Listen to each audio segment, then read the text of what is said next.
France vous êtes siégé? Je peux vous dire à Paris, mais encore une fois, comme c'est pas une association, Oui, voilà, c'est ça. on se l'approprie partout en France, voire même dans Un le petit monde. peu partout. Pourquoi pas? D'accord. Est-ce que vous avez beaucoup d'antennes pour le moment?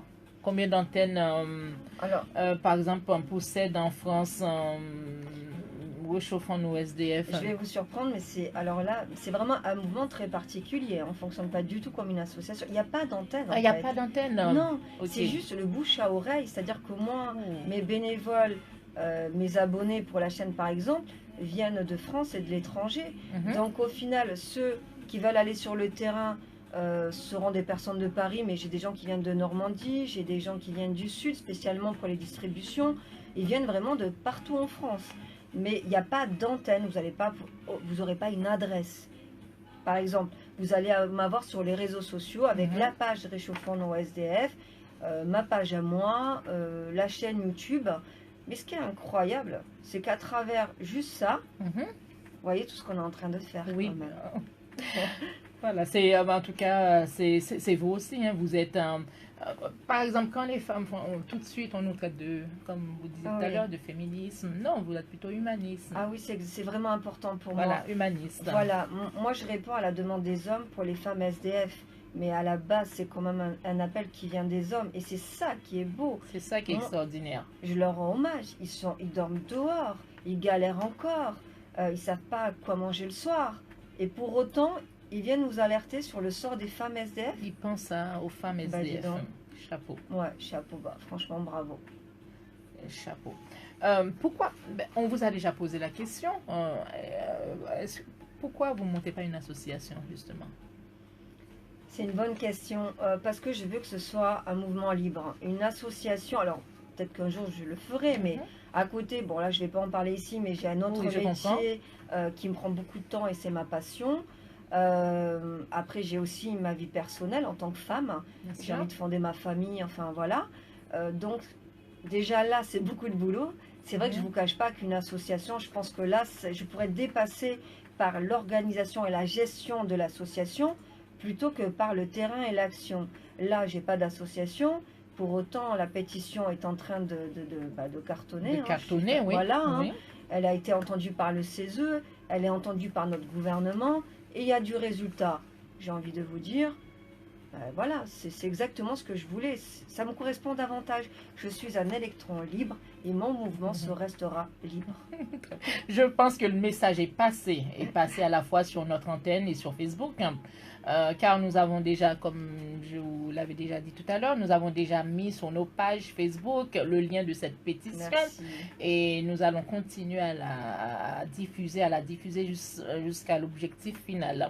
Merci, parce que je le répète, ce n'est pas grâce à moi, c'est grâce à vous, c'est tous ensemble. C'est chaque goutte, chaque petite goutte font les rivières. Petit à petit, on dit que l'oiseau fait son nid aussi. Ben, c'est ça, exactement.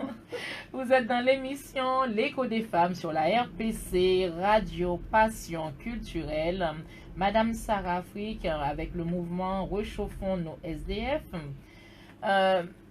Quelle amélioration, justement, espérez-vous pour les SDF dans un futur proche ou éloigné, pour ces femmes SDF? Bien, moi, c'est simple pour les femmes SDF. Je veux qu'elles aient des centres où elles puissent aller en toute tranquillité. Parce que là aussi, elles peuvent pas, enfin, elles veulent même pas aller dans les centres mixtes. Parce que même dans les centres mixtes, il y a des viols et des agressions. Donc, elles n'ont plus envie d'y aller. Puis certaines, je vous le répète, ont des enfants. Elles peuvent pas aller dans les centres mixtes. C'est pas impensable. Et puis, moi, j'en ai une qui m'avait raconté que un soir, elle allait se doucher pour se laver de la journée qu'elle a passée à la rue. Elle s'est quand même fait violer dans la douche d'un foyer. Donc, à un moment donné, à quel moment elles vont pouvoir dormir en paix? Elles n'ont pas de répit. Pas de répit. Pas de répit. Exactement ça.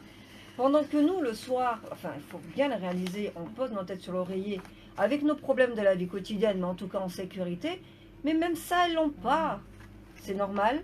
Non, c'est pas normal. Alors moi, mon objectif, c'est vraiment, je veux des centres dans les 10 plus grandes villes de France pour les femmes SDF, gérées par les femmes. Et après, une fois qu'elles auront repris confiance et surtout redévelopper leur dignité, parce que quand même, la dignité, c'est le minimum qu'on doit avoir en nous.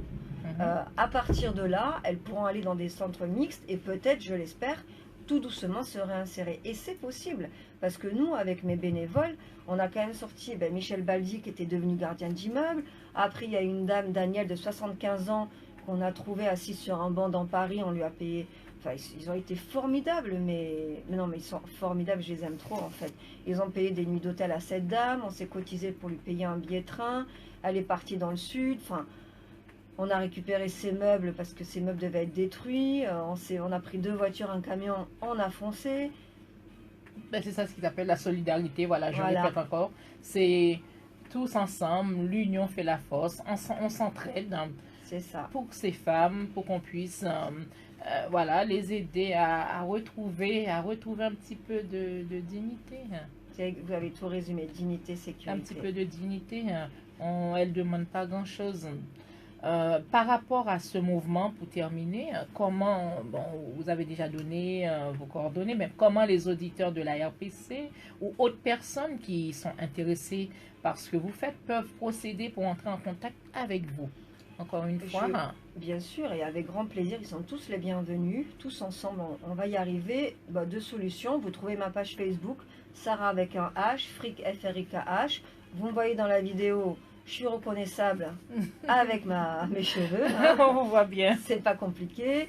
Et ensuite, vous avez la pétition. Vous tapez sur Google Sarah Frick, femme SDF. Vous tombez sur la pétition. Je vous le demande avec mon cœur.